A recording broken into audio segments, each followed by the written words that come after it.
Ivana Trump était plus que l'ancienne épouse de Donald Trump. Elle était une force dynamique dans les mondes de la mode, des affaires et des médias.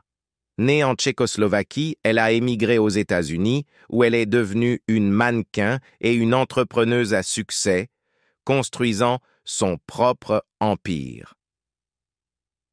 Tout au long de sa vie, Ivana a navigué à travers les hauts et les bas de la célébrité, de l'amour et de la famille, mais c'est son dernier mariage qui raconte une histoire particulièrement poignante. En réfléchissant à ses relations, elle a un jour déclaré « La relation a simplement suivi son cours », soulignant les complexités qui accompagnent souvent l'amour. Ce sentiment capture l'essence de son dernière union, où la joie et le chagrin s'entremêlaient. Alors que nous explorons les détails du dernier chapitre d'Ivana, nous découvrons les luttes et les triomphes qu'elle a affrontés, offrant une compréhension plus profonde de la femme derrière les gros titres et de l'héritage qu'elle laisse derrière elle. Rejoignez-nous alors que nous plongeons dans le récit tragique mais captivant du dernier mariage d'Ivana Trump. Un arrière-plan sombre et son premier mariage bénéfique. La terre entourant Zlín, une petite ville de la République tchèque, est caractérisée par son paysage monochromatique et plat, parsemé de fermes et de quelques flèches d'église. Pourtant, ce n'est pas une ville ordinaire, c'est le lieu de naissance d'Ivana Trump, l'ex-épouse flamboyante d'un ancien président américain. La périphérie de la ville offre un aperçu de combien de choses ont changé depuis son départ.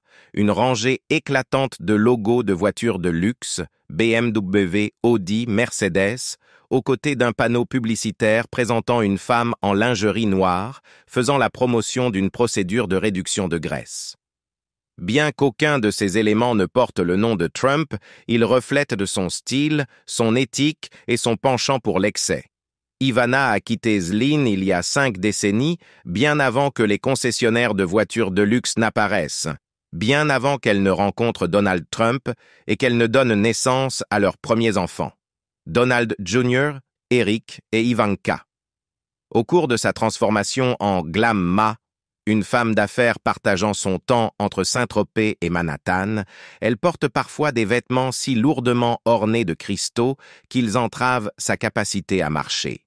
Dans son livre récent, Raising Trump, elle suggère que le président continue de demander son avis, bien qu'il reste incertain si cette affirmation est vraie.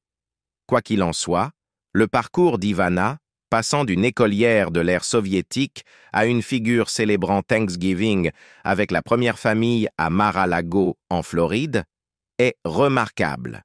Née Ivana Zelničková en 1947 d'une opératrice téléphonique et d'un ingénieur électricien, Ivana a passé ses années formatrices dans une ville collectiviste sous le communisme de style soviétique. Pendant cette période, l'éducation et les soins médicaux étaient gratuits, et les travailleurs gagnaient souvent plus que leurs managers. L'emploi était obligatoire pour tous, et en échange de ces commodités socialistes, les Tchèques acceptaient, certains plus volontiers que d'autres, un aplatissement de la hiérarchie sociale qui rendait l'avancement financier presque impossible. À cette époque, Zlín était loin du pouvoir et du luxe. Elle a même été rebaptisée Gotwaldov par les communistes, du nom du secrétaire général du Parti communiste tchèque, qui avait supervisé une série de purges et de procès politiques dans les années 1940 pour consolider son pouvoir. Pendant l'enfance d'Ivana Trump, il n'y avait pas de haute couture ni de magazine de mode à Gotwaldov. Les parents faisèrent la queue pour de la viande rationnée, cousaient des vêtements pour leurs enfants et ne pouvaient se permettre des oranges qu'à Noël, ce qui en faisait une rare friandise. Malgré les difficultés, de nombreux habitants se rappellent des années 1950 avec nostalgie, affirmant que les enfants étaient contents dans leur existence protégée, qui manquait de télévision ou de radio. Comme l'a dit un local, nous étions dans notre propre monde. Gotwaldov n'était cependant pas complètement isolé. Il jouait un rôle important dans le bloc communiste, situé au cœur de l'ancienne Tchécoslovaquie. La ville abritait Bata, une entreprise internationale de chaussures et un complexe industriel fondé par Thomas Bata, un entrepreneur visionnaire dans les années 1920 qui avait introduit le système de production en chaîne américain en Europe. Pendant la jeunesse d'Ivana, Les liens du gouvernement tchèque avec l'Union soviétique étaient forts, et les étudiants faisaient face à 11 ans d'études obligatoires en langue russe. L'hôtel Moskva, un géant en béton de style soviétique, avec des couloirs d'un vert menthe inquiétant, servait de siège local au Parti communiste. La ville accueillait des conférences à l'hôtel Moskva et sur le site de l'usine Bata, accueillant des visiteurs venus de régions éloignées de l'Union soviétique. Bien que les parents d'Ivana Trump ne travaillaient pas à l'usine de chaussures, ils se sont rencontrés adolescents dans l'un des dortoirs établis par l'entreprise Bata pour loger et former de futurs travailleurs, comme l'a rappelé sa mère, Marie Zelnichkova, dans une interview accordée à Newsweek à Zlín, peu avant de se rendre à Mar-a-Lago pour Thanksgiving. Pendant son enfance, Ivana a vécu dans l'une des maisons Bata distinctives de la ville, en forme de cube, conçue dans les années 1920 comme un logement familial futuriste par des architectes inspirés par les idéaux modernistes de Le Corbusier. Des milliers de ces structures jalonnent encore les collines entourant l'usine. En tant qu'élève de lycée, Ivana participait à des brigades de travail annuelles, des voyages de 2 semaines pour récolter des cultures et construire des terrains de jeu pour l'État. Ces voyages visaient à favoriser l'esprit collectif et à inculquer un sens de la prétendue corruption de l'Occident par le capitalisme. Bien que les autorités aient permis aux étudiants de lire certains auteurs occidentaux jugés socialistes, comme Mark Twain, Zane Grey et John Steinbeck, ces livres n'étaient disponibles que dans les bibliothèques. Le cinéma local projetait des films occidentaux préapprouvés, comme Les 7 mercenaires, pour les travailleurs pendant leur pause déjeuner. Ivana Trump a atteint l'âge adulte dans les années 1960, une période où les jeunes ressentaient un fort désir de quitter la Tchécoslovaquie, ayant entrevu la vie au-delà des frontières du pays. À la fin de la décennie, les Tchèques prenaient de plus en plus conscience de ce qui se trouvait à seulement 4 heures de route, une réalité lointaine pour ceux qui n'avaient pas de devise forte. Cependant, seuls ceux favorisés par le régime étaient autorisés à voyager à l'étranger. Les communistes tchèques étaient fiers de leurs stars du sport et du cinéma, mais ceux qui faisaient défection disparaissaient des nouvelles nationales. Par exemple, les médias tchèques suivaient de près la star du tennis Martina Navratilova jusqu'à ce qu'elle parte pour l'Ouest, après quoi ils cessèrent de couvrir des événements comme Wimbledon. De même, lorsque le réalisateur Milos Forman fit défection, il devint persona non grata jusqu'à ce qu'il négocie pour tourner Amadeus à Prague dans les années 90, ce qui apporta des millions de devises fortes à son pays d'origine. Poussé par l'encouragement de son père et ses propres ambitions, Ivana Trump excella en ski et fit partie de l'équipe nationale junior, ce qui lui offrit des occasions de voyager largement. En haut de l'appartement des Zelnichkova, une cabane de ski et une petite colline avec un tremplin demeurent pour que les enfants locaux s'entraînent. Pendant son enfance, Ivana s'exerçait durant les week-ends d'hiver dans la modeste maison de campagne de sa famille, dans les contreforts des Carpates, et assistait à des camps de ski dans les Alpes italiennes. À cette époque, l'équipe de ski tchèque était petite et relativement mal formée. Cependant, au moment où elle entra à l'université à Prague, Ivana avait déjà voyagé en Italie et en Autriche de nombreuses fois, s'enivrant des parfums, du chocolat, de la mode et des devises fortes. En tant que blonde frappante, elle s'intégra facilement dans la scène sociale jeune, branchée et mobile de Prague. Sa mère, Marie, qui partage désormais son temps entre New York et Zlín à l'âge de 91 ans, se souvient: Ivana ne voulait pas rester ici. Elle était toujours ambitieuse, et son père la traitait comme un garçon. Pour échapper à ces circonstances, Ivana épousa un skieur autrichien pour obtenir un passeport. Elle obtint un diplôme de master en éducation physique, mais son avenir n'était pas destiné à impliquer l'enseignement de cours de gym aux futurs Olympiens socialistes. En septembre 1972, elle quitta légalement la Tchécoslovaquie avec son passeport autrichien, d'abord en déménageant au Canada, puis à New York.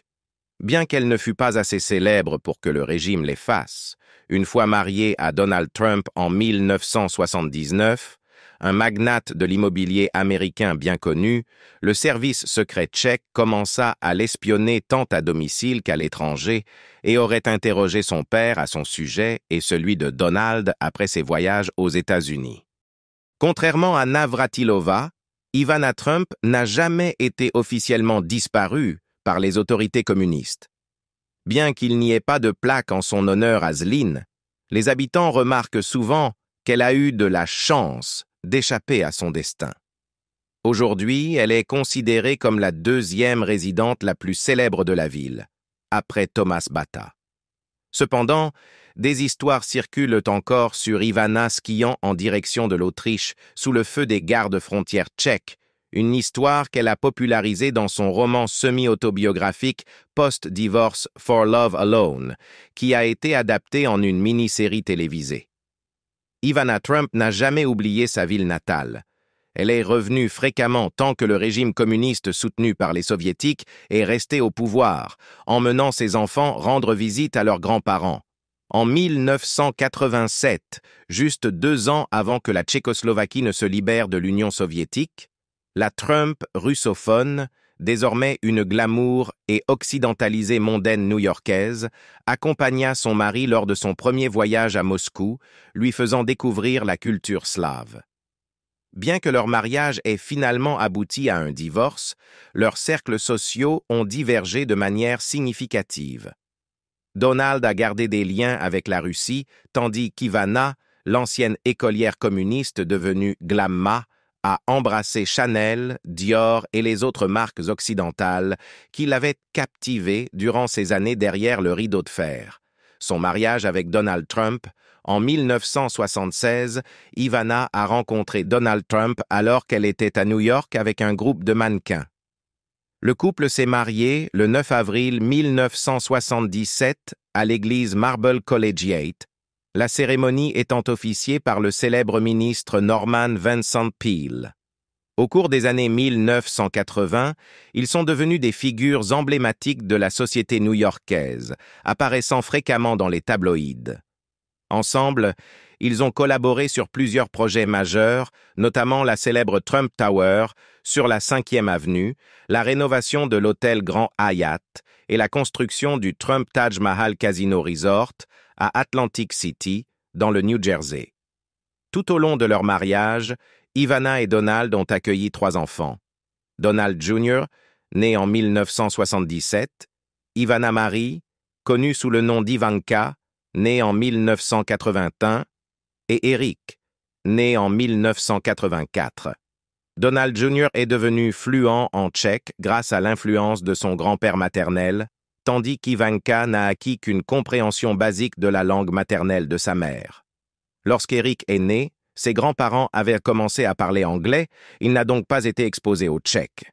Un critique de la mini-série documentaire Netflix de 2018 Trump, An American Dream, a décrit Ivana comme une workaholic charismatique, une femme de carrière, une égale, en soulignant que Donald l'avait délibérément choisie pour travailler à ses côtés et le défier, tant sur le plan personnel que professionnel.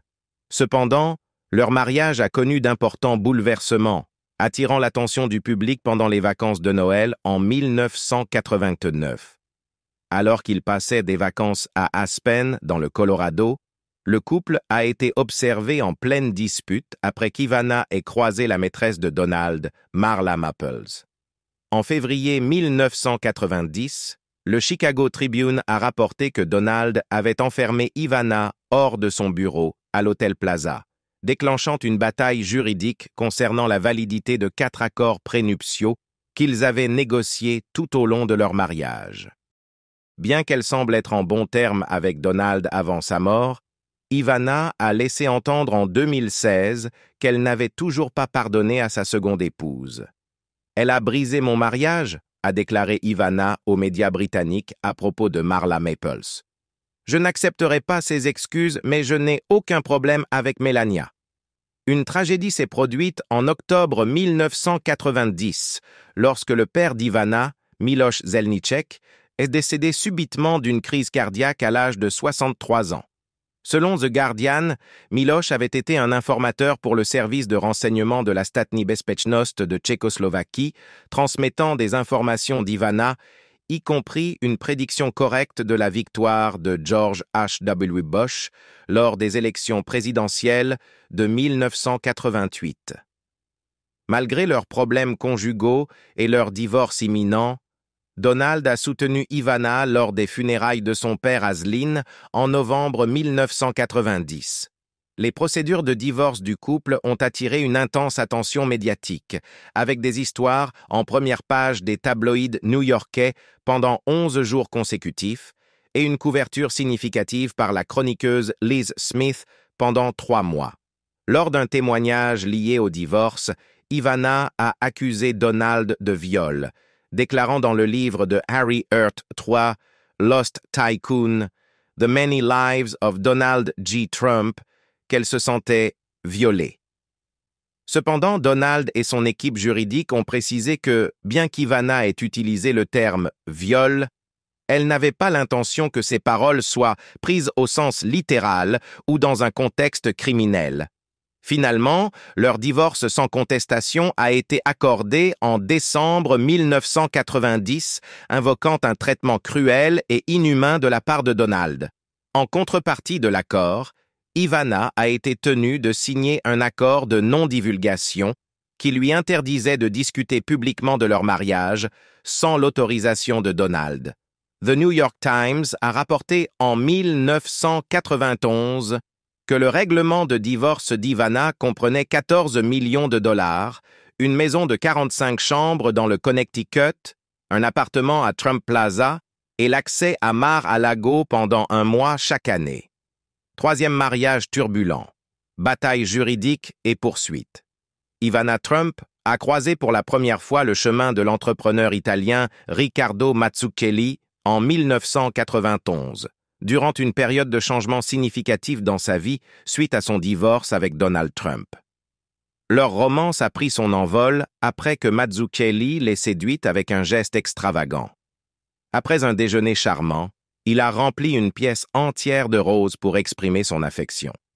Cette grandiose démonstration a laissé une impression durable, comme le détaille People. Au départ, il a proposé à Ivana une bague en diamant de 10 carats, mais elle a décliné son offre, peut-être encore en train de naviguer dans les complexités émotionnelles de son mariage précédent. 3 ans plus tard, cependant, leur relation a encore fleuri, et Ivana a accepté sa seconde proposition, cette fois marquée par une belle bague en saphir birmane. Le couple s'est marié en 1995, célébrant leur union avec l'espoir d'un partenariat durable. Pourtant, malgré leur enthousiasme initial, leur mariage s'est avéré de courte durée, se terminant seulement 20 mois plus tard au milieu d'allégations de conflits et de malentendus. En réfléchissant à sa relation avec Ivana, Mazzucchelli a exprimé une profonde affection, déclarant « J'aimais beaucoup Ivana, et je pense que j'ai fait de mon mieux. J'ai fait pour elle plus que Donald ne l'a jamais fait. » Cette déclaration révèle ses sentiments de dévouement et d'affection, suggérant qu'il a fourni des efforts significatifs pour soutenir et chérir Ivana durant leur temps ensemble. Cependant, la fin de leur mariage a conduit à une bataille juridique tumultueuse. Ivana a intenté un procès contre Mazzucchelli pour 15 millions de dollars, invoquant une violation d'un accord de confidentialité. Bien que les détails spécifiques de cet accord n'aient pas été divulgués publiquement, il est généralement conçu pour protéger les informations personnelles sensibles que l'une des parties partage avec l'autre. Ce procès a souligné les conséquences de la rupture entre le couple, indiquant que la confiance et la communication s'étaient dégradées durant leur mariage. Finalement, Ivana et Mazzucchelli ont réglé le procès à l'amiable, ce qui suggère souvent que les deux parties cherchaient à éviter une longue bataille juridique publique et ont réussi à parvenir à un accord mutuellement satisfaisant. Simultanément, Mazzucchelli a engagé sa propre action en justice, déposant une plainte pour diffamation contre Ivana et son ex-mari, Donald Trump, devant un tribunal britannique. La plainte en diffamation a mis en lumière les complexités entourant leur relation et a suggéré qu'Ivana et Donald avaient pu faire des déclarations que Mazzucchelli percevait comme nuisibles à sa réputation. Les détails des accusations formulées par Mazzucchelli contre les Trump n'ont pas été largement rapportés, tout comme les résultats de ces procédures juridiques. Cette dualité des poursuites a révélé la nature conflictuelle de leur séparation et les subtilités de leurs interactions après la fin de leur mariage. Mazzucchelli est décédé en 2017 à l'âge de 74 ans, laissant derrière lui un héritage complexe intimement lié à la personnalité publique d'Ivana Trump. Les disputes juridiques entre Ivana et Mazzucchelli ont ajouté une couche supplémentaire à son histoire de vie, reflétant les défis auxquels elle a été confrontée tant dans sa vie personnelle que professionnelle. Son décès a marqué la fin d'une époque pour Ivana, alors qu'elle naviguait dans son parcours depuis le mode de vie glamour associé à la famille Trump jusqu'à la recherche de sa propre voie dans le monde des affaires et des célébrités. Le jouet de cœur italien d'Ivana, son dernier mariage. Des années après que Donald Trump a épousé Melania Knauss et qu'ils ont accueilli leur fils Baron, Ivana Trump a retrouvé l'amour. À l'âge de 59 ans, elle a épousé l'acteur Rossano Rubicondi, qui avait alors 36 ans, lors d'une cérémonie somptueuse à Mar-a-Lago à Palm Beach, en Floride, la résidence opulente de l'ancienne famille présidentielle américaine. Cependant, leur mariage a été de courte durée. Il s'est terminé 1 an plus tard, en 2009. Malgré leur séparation, Ivana et Rubicondi ont maintenu une relation par intermittence pendant la décennie suivante, faisant même une apparition notable ensemble en tant que candidats dans Dancing with the Stars en 2018. Le jour de leur mariage, Ivana portait 3 robes pastel différentes, chacune reflétant sa personnalité vibrante. Sa fille, Ivanka Trump, qui était également apparue aux côtés de son père dans l'émission de télé-réalité The Apprentice, a été sa demoiselle d'honneur, ajoutant une touche personnelle à la célébration. En 2019, Ivana et Rubicondi se sont séparés à nouveau. Ivana a cité les défis d'une relation à distance, expliquant que cela avait fait son temps. Elle a partagé « Rossano passe beaucoup de temps en Italie et je passe beaucoup de temps à New York, Miami et Saint-Tropez, et il doit travailler. La relation à distance ne fonctionne vraiment pas.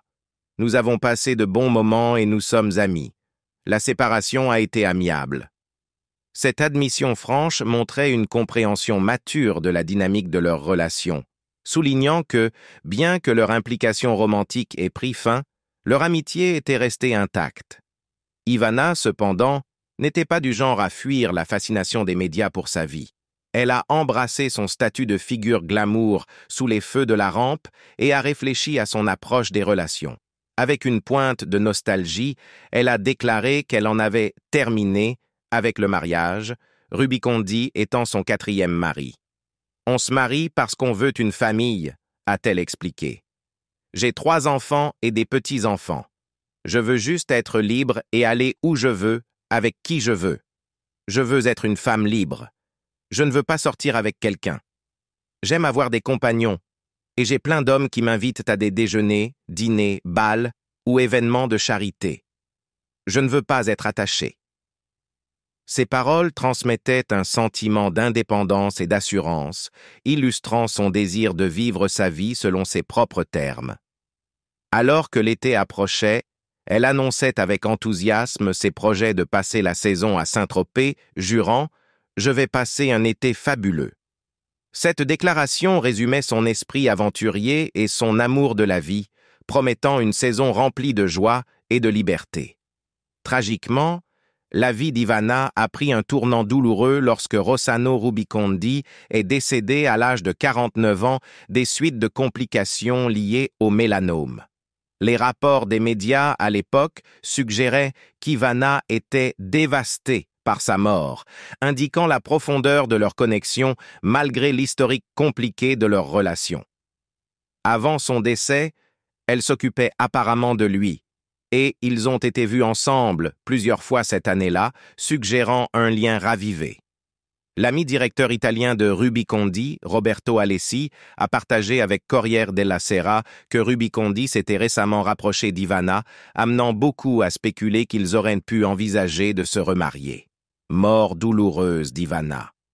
La mort inattendue et tragique de la femme d'affaires. En 2019, Ivana et Rubicondi se sont séparés à nouveau. Ivana a cité les défis d'une relation à distance, expliquant que cela avait fait son temps. Elle a partagé « Rossano passe beaucoup de temps en Italie et je passe beaucoup de temps à New York, Miami et Saint-Tropez et il doit travailler. La relation à distance ne fonctionne vraiment pas. Nous avons passé de bons moments et nous sommes amis. La séparation a été amiable. » C'est Giuliano Zuliani, le propriétaire d'un restaurant local que fréquentait Ivana, a parlé aux journalistes et a raconté qu'elle n'avait pas semblé en bonne santé lors d'une visite récente avec une amie 2 semaines avant sa mort. Elle était en mauvais état, à peine capable de marcher. Elle ne mangeait pas sa nourriture et l'emportait chez elle, a rappelé Zuliani, notant qu'en dépit de sa santé déclinante, Ivana restait polie et courtoise pendant son temps au restaurant. Ces observations peignaient le portrait d'une femme qui, malgré ses luttes, continuait à interagir avec le monde qui l'entoure. Dans les jours qui ont précédé son décès soudain, Ivana Trump se préparait apparemment pour des vacances d'été. Sa plus proche amie, Nikki Haskell, a partagé des informations avec Page Six, révélant qu'Ivana était prête à voyager à Saint-Tropez le jour suivant son décès. C'était son premier voyage depuis la pandémie parce qu'elle avait peur d'attraper le virus, a déclaré Haskell, ajoutant une note d'anticipation qu'Ivana avait pour ce voyage. L'amie a décrit Ivana comme une personne vibrante, prête à embrasser la vie après une période difficile. Elle était ma meilleure amie. Je l'ai rencontrée la nuit où elle a rencontré Donald Trump. Je ne peux pas vous dire à quel point elle était merveilleuse. Il fallait juste la ressentir comme une bonne amie et une inspiration incroyable, se remémore Haskell, soulignant la profondeur de leur amitié et l'impact qu'Ivana avait sur ceux qui l'entouraient. Ce sentiment a été partagé par beaucoup de ceux qui la connaissaient, reflétant une femme qui inspirait loyauté et admiration. L'ancien président Donald Trump a annoncé le décès d'Ivana dans un message touchant sur sa plateforme de médias sociaux, Truth Social, où il la décrivait comme une femme merveilleuse et belle qui a mené une vie inspirante. Son message mettait en avant la complexité de leur relation, reconnaissant son rôle significatif non seulement en tant que mère de ses 3 enfants, mais aussi en tant qu'individu redoutable à part entière. La fille d'Ivana, Ivanka Trump, a partagé un hommage émouvant à sa mère sur Instagram, postant une collection de moments familiaux et exprimant sa peine. « Mon cœur est brisé par le décès de ma mère. Elle était incroyable, glamour, passionnée et amusante. Ma mère était une force de la nature, de la force, de la persévérance et de la détermination dans tout ce qu'elle faisait. Elle a vécu la vie pleinement, ne ratant jamais une occasion de rire et de danser. Je la porterai toujours dans mon cœur. » Les mots d'Ivanka soulignaient la profonde perte ressentie par sa famille et l'empreinte indélébile qu'Ivana a laissée sur ses enfants. Donald Trump a réfléchi sur la fierté d'Ivana pour ses enfants, déclarant « Sa fierté et sa joie étaient ses 3 enfants. Elle était si fière d'eux, et nous sommes tous très fiers d'Ivana.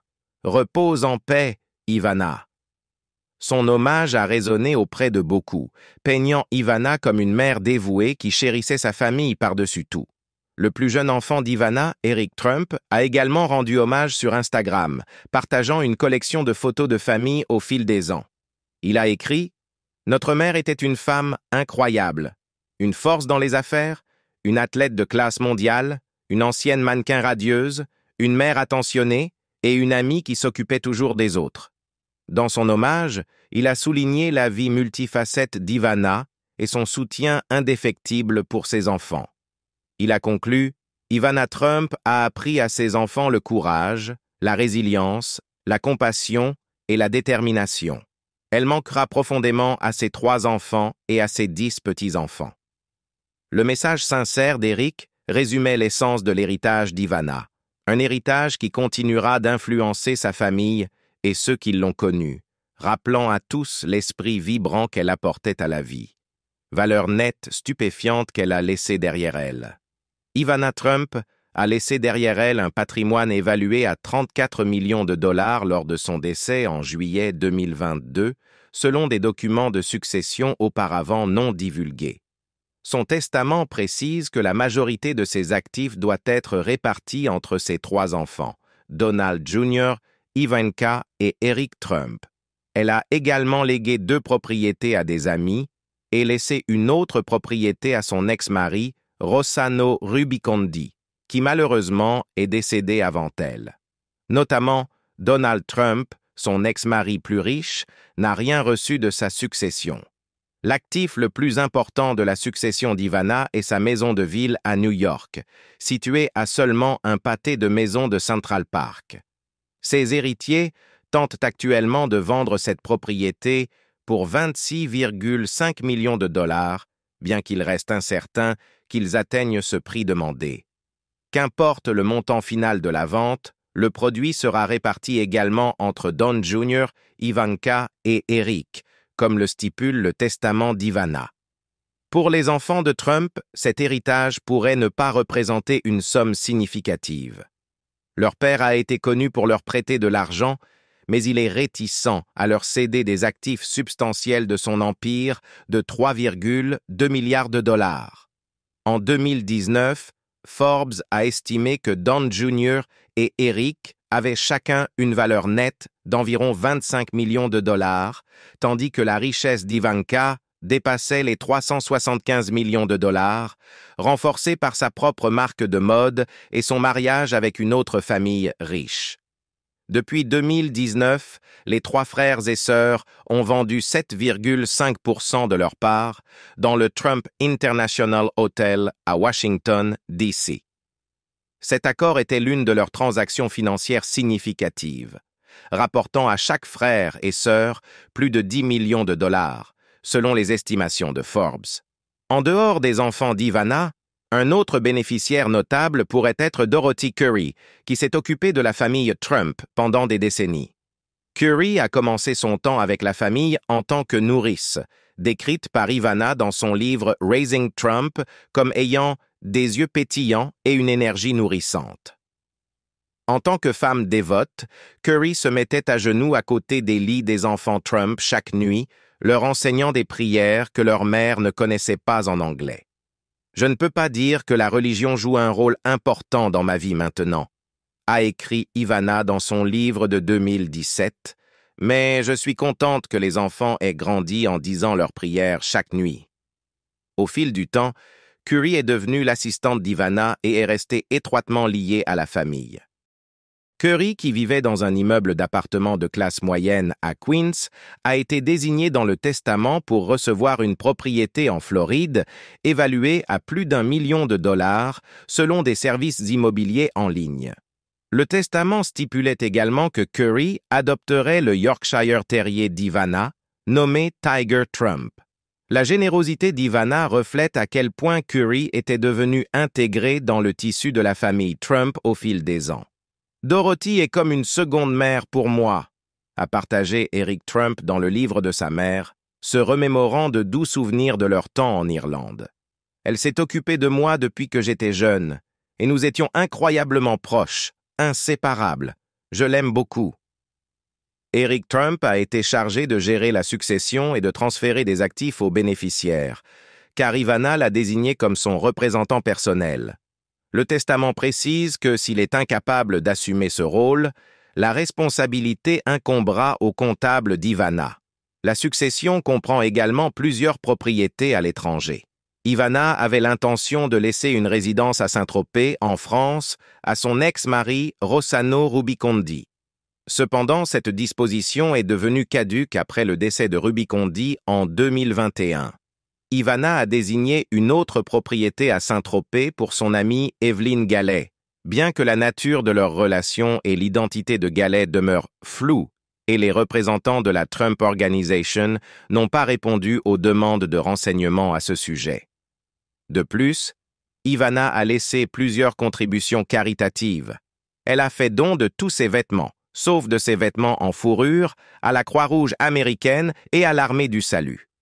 Elle a demandé que les fourrures soient vendues, les bénéfices étant répartis entre ses 3 enfants.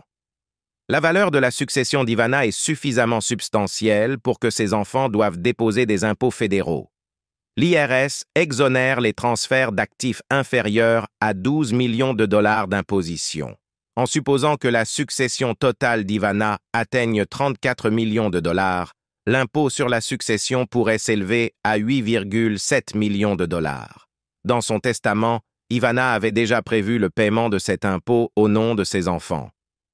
Alors que nous réfléchissons à la vie d'Ivana Trump et à son dernier mariage, il est clair que son parcours a été rempli à la fois d'amour et de chagrin. De ses débuts en tant que mannequin à ses mariages et relations, l'histoire d'Ivana sert de rappel poignant des complexités de l'amour et des défis qui l'accompagnent. Que pensez-vous des romances d'Ivana? Croyez-vous qu'elle ait trouvé le vrai bonheur dans l'une de ses relations? Partagez vos opinions dans les commentaires ci-dessous. Si vous avez apprécié cette vidéo et souhaitez entendre d'autres histoires fascinantes sur la vie de figures publiques, n'oubliez pas de liker cette vidéo, de vous abonner à notre chaîne et de cliquer sur la cloche de notification pour ne jamais manquer une mise à jour. Merci de regarder et à la prochaine fois.